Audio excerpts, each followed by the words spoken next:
Na na na na na na na na. Hey YouTube, welcome back to another exciting episode of Vin Plays Yahoo Fantasy Football. In this episode, we'll be going our Week 6 starters. I'll be considering current events, our matchups, and more or less thinking aloud, so to speak, on my considerations when deciding who to start for this coming week. Okay, right now perusing over Roto World here.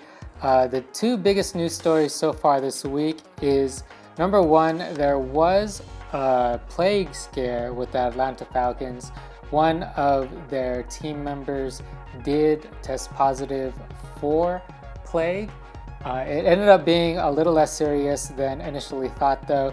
It ended up being, I believe, a coach or a trainer, somebody on the periphery of the team. They did go home for the day. Today is Thursday, October 15th. They did go home for the day. They did cancel practice, but by all the reports that I've seen so far, they did have the option of going back into practice today, but they just decided not to. So unless there are additional positives, they should be going back to the stadium and be practicing tomorrow. The other big news is with Le'Veon Bell. As you can see here, he was waived by by the Jets. Man, that team is a hot freaking mess, right? The Jets are.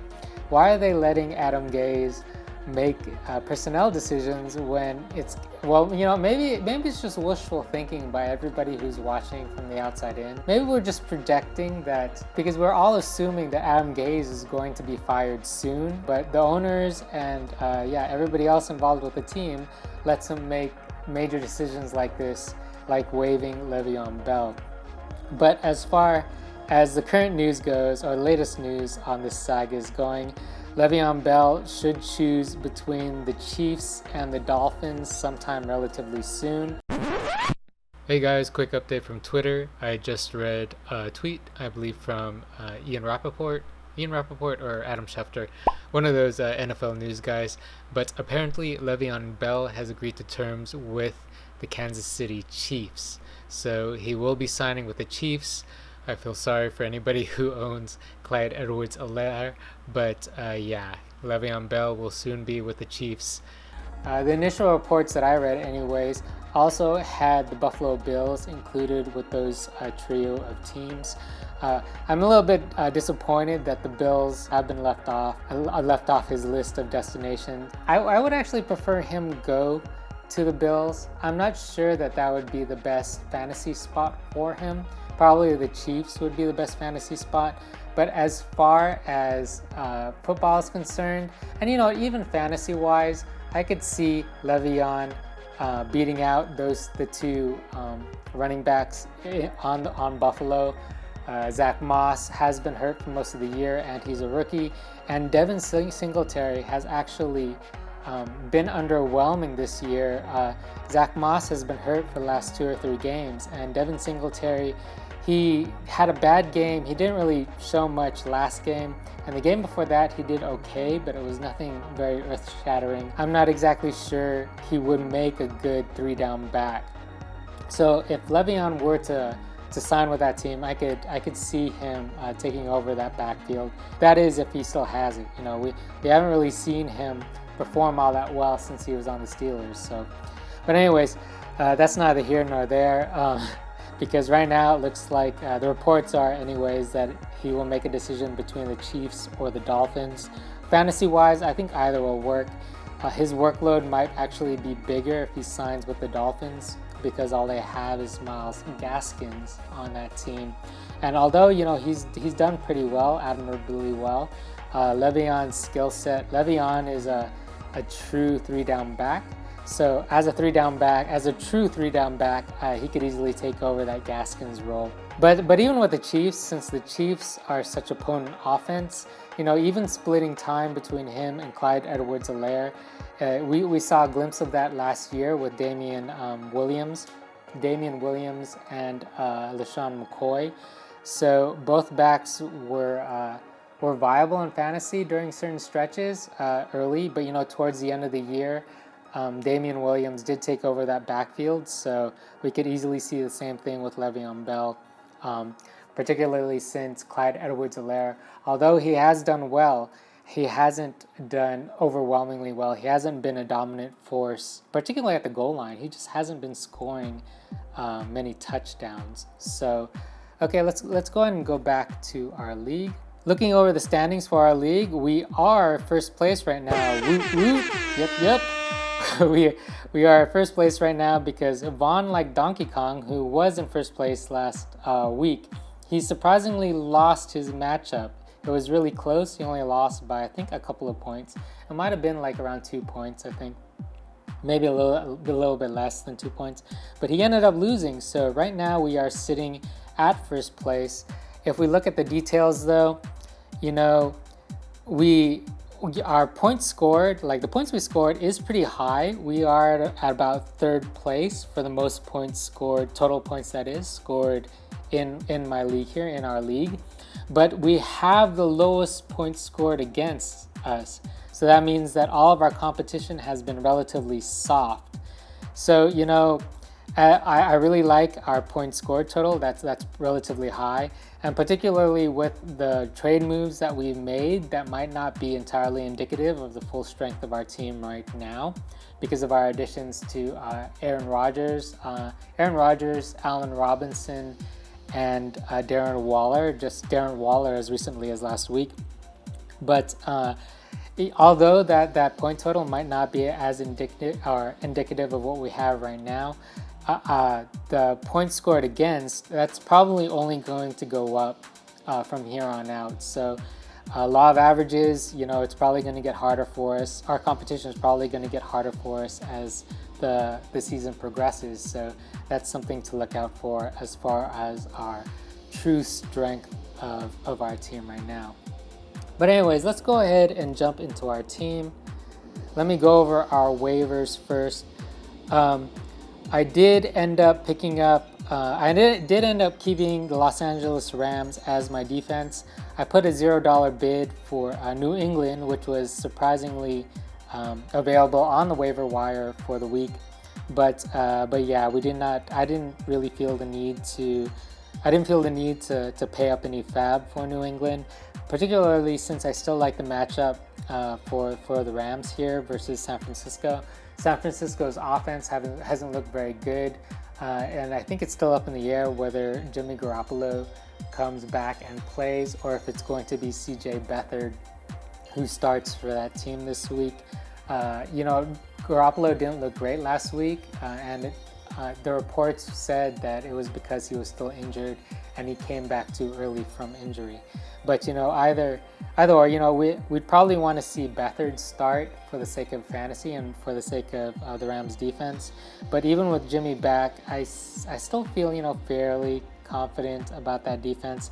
Jimmy hasn't looked very great right now, so his wide receivers are coming back too. I think Deebo Samuel, he came back last week, so he should be playing again this week. And although he seemed limited last week, he'll probably be in better health this week, and so that's something to consider, and that'd be very dangerous for us, anyways. But yeah, I ended up getting my kicker back, Mason Crosby. Oops, not Le'Veon, but Mason Crosby here. Yeah, we ended up letting go the Seattle kicker just because Mason Crosby was on bye, because of all our Green Bay Packers were on bye. But now that he is back, we picked up Mason Crosby.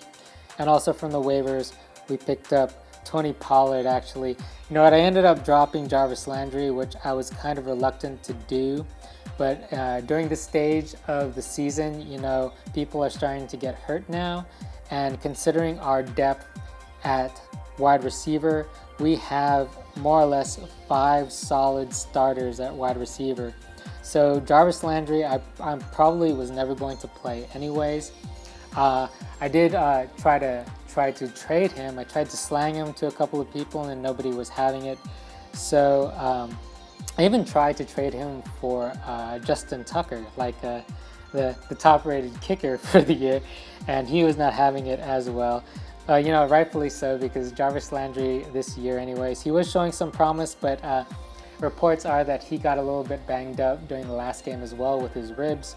So he's been nursing, he's been recovering from hip surgery over the offseason, and now there's just that additional thing with his ribs. So although he has been performing pretty well last couple of weeks, I just didn't see the need to still roster him, particularly since, not so much I didn't see the need to roster him, but I chose to go with upside here since people are getting hurt. And, Ezekiel Elliott is pretty durable. He's proven to be pretty durable throughout his career.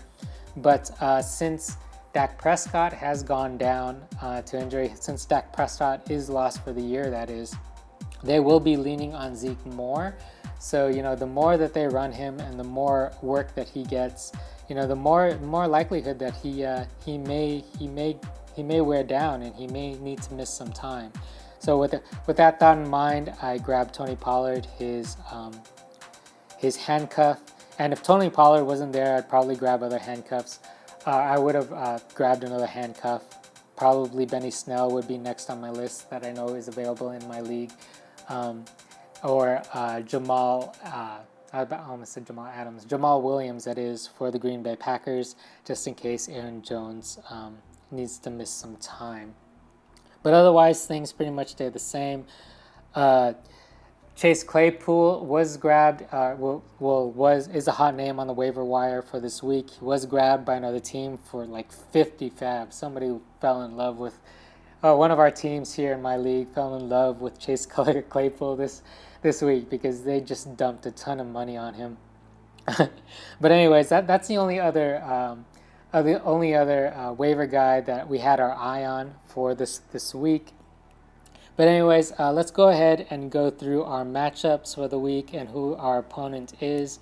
We are actually going up against Vaughn like Donkey Kong, and we are projected to lose by a significant amount here.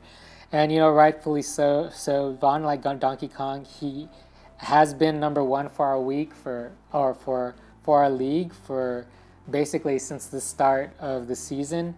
He had, the very unconventional draft strategy of drafting the stack of Mahomes and Travis Kelce. I think those were like his second and third round draft picks there, second and fourth round draft picks here, and it's worked out really well for him. So he has a lot of good players. His team has been performing well. So yeah, we do have a little bit of a hill to climb here. Right now, looking at our side, we do have Aaron Rodgers. They're off bye, so we have our full complement of Green Bay Packers at our disposal. Aaron Rodgers against Tampa Bay, though. Tampa Bay does have a good defense. We'll still be starting Aaron Rodgers, and we're still relatively comfortable starting Aaron Rodgers and confident in our start here. But as far as where he's going to land, he's probably more towards the back end of of QB1 status. So I'm thinking he's more around the 8 to 12 range rather than maybe the 5 to 10 range where we typically see him if he wasn't up against a good defense. Compared to Patrick Mahomes, he is against Buffalo, which is a good defense, but he's still Patrick frickin' Mahomes. So Patrick Mahomes scores against everybody, so yeah, that 28 points is well within the realm of possibility for him, and pretty much likely as far as I'm concerned. We do have Allen Robinson here against Carolina, which isn't scary for us at all. I'm feeling good about that matchup. Up against Cooper Kupp against San Francisco. San Francisco's defense hasn't been the same since everybody has gotten hurt. They're still a good team, and they're still well coached by Kyle Shanahan and, I forget the defensive coordinator's name. But yeah, they're still well coached, and they're still a decent defense. They're just nothing special right now. So yeah, kind of neutral on. I feel kind of neutral on Cooper Kupp right now. Davante Adams again is against Tampa Bay. Green Bay is against Tampa Bay, so tempered expectations there. Although Davante Adams is Davante Adams. His skill level is he's arguably the best wide receiver in the league right now. So he could easily fulfill that projection of 15 points. Calvin Ridley, he has been good for the most part this year. He has a very cherry matchup. He should smash this week. but there is so much turmoil with that team right now. Matt Ryan has really underperformed. It doesn't look like Julio Jones is going to be playing this week. And not only that, but Minnesota's defense is starting to look pretty good. Not amazing, but it seems like they're starting to gel a little bit better. When they played against Seattle, they did hold Seattle for that first half. They held them down to only 3 points for that first half. So they are showing signs of life in Minnesota as far as their defense is concerned. So, there's a few more question marks as to whether Calvin Ridley will perform this week, but I wouldn't be surprising to see him amongst the top 5 wide receivers either. And we have started right now Raheem Mostert and Antonio Gibson. We normally would have Josh Jacobs and Chris Carson in this spot, but they are on bye this week, so we have to make do with what we have. And right now we have Raheem Mostert, Antonio Gibson, and we also have Damian Harris would also be a consideration. And with Le'Veon Bell not signed yet, he's not a consideration. So yeah, that's basically all we got. So our best options right now, as far as what I'm considering right now, Raheem Mostert and Antonio Gibson is all we got. Antonio Gibson has a cherry matchup against New York. I wouldn't be surprised at all if he outperforms that projection of 11.7 points. If he smashes here, I wouldn't be surprised, but I'm expecting at least his projection there at 11 points. Raheem Mostert's a little bit different because the Rams, they are a pretty good defense up front. They do get after the quarterback too, so if Beathard is starting, or if Jimmy Garoppolo, I should say, isn't at 100%, then it could really impact Raheem Mostert. So hopefully he gets to that 12-point range right there, or hopefully he's able to do a catch and run, or he's able to break away with his speed and have another 50 to 70 yard touchdown. But yeah, fingers crossed for that. But I'm not 100% confidence in that start. But comparing our guys to our opponent's guys right here, he does have Duke Johnson. I make that mistake all the time with these running backs in Houston. Not Duke Johnson, David Johnson, the starter, David Johnson. He does have David Johnson, who has been playing pretty well the last few games. Against Tennessee's defense, though, Tennessee is a pretty good defense, so I'm pretty sure, excuse me, I'm not expecting much out of him, so I like our matchup against him. Devin Singletary has underperformed, like I said earlier when talking about Le'Veon Bell. He has underperformed the last couple of weeks, and not only that, but Zach Moss should be coming back. He practiced in full today, so that will turn back into a timeshare. I'm anticipating for it to turn into a timeshare again, that is. Anyways, so you know what? I do not feel great about him either. So I feel confident compared to our guys anyways. I feel more confidence in our guys versus his guys when it comes to running backs anyways. And of course he has Travis Kelce, the best tight end in the league. Yeah, if he only gets his projections, that'd be fine for me. If he only gets 14 points, that'd be great. Maybe hopefully less, knock on wood. He doesn't explode and score 1 million points this week. Against Buffalo again, Buffalo is a good defense. Yeah, we'll see how they do against tight ends, though. The tight ends seem to be their weakness this year anyways, as far as fantasy is concerned anyways. We do have Mike Gesicki because Darren Waller is on bye, like all the Raiders, like all of our Raiders, I should say. Him and Josh Jacobs are not playing this week. So we do have Mike Gesicki. He does have a great matchup against New Jersey, so because that team is a hot mess. So hopefully, he'll get a bunch of targets in the end zone, and just fingers crossed, knock on wood, that he catches a touchdown. And then again, we have Robert Woods here, Mr. Reliable himself. He is against San Francisco though, so San Francisco again, they're a good defense.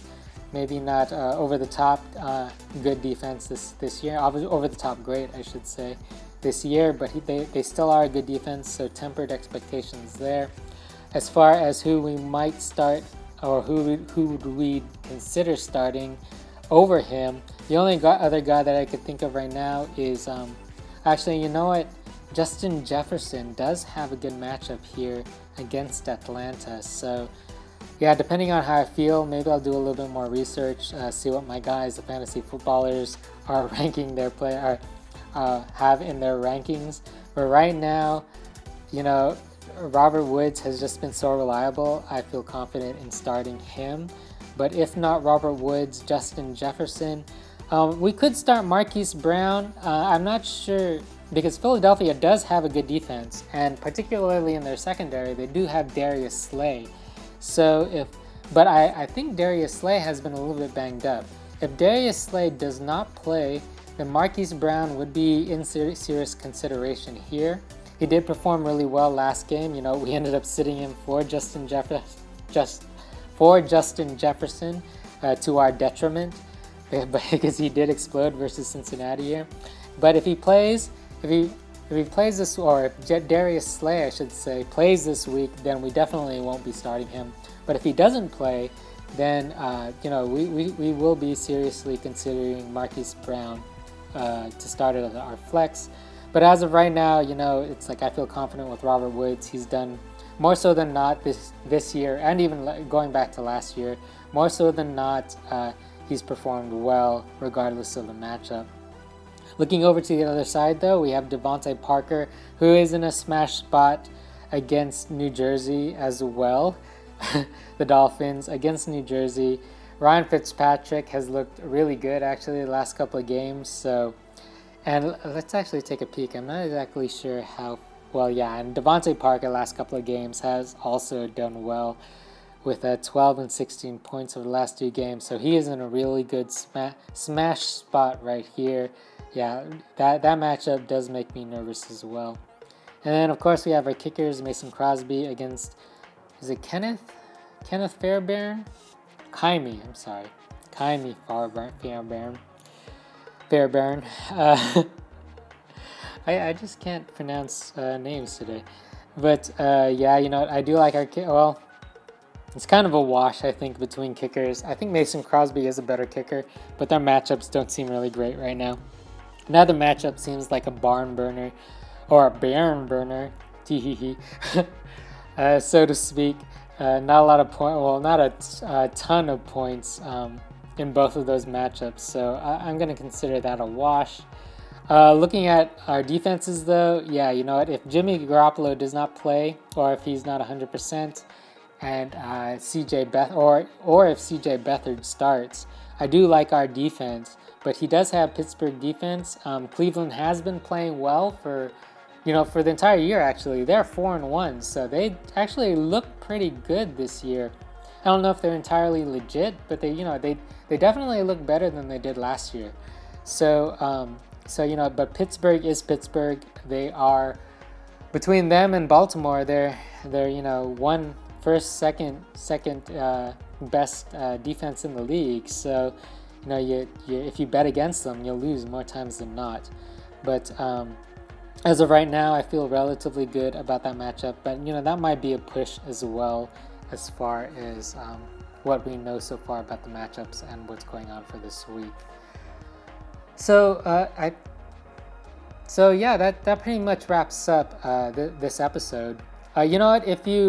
If anybody wants to talk about football, if anybody wants to run a few of their matchups or a few of their tough decisions when it comes to starting, if you want to run that by me, feel free to leave comments down below.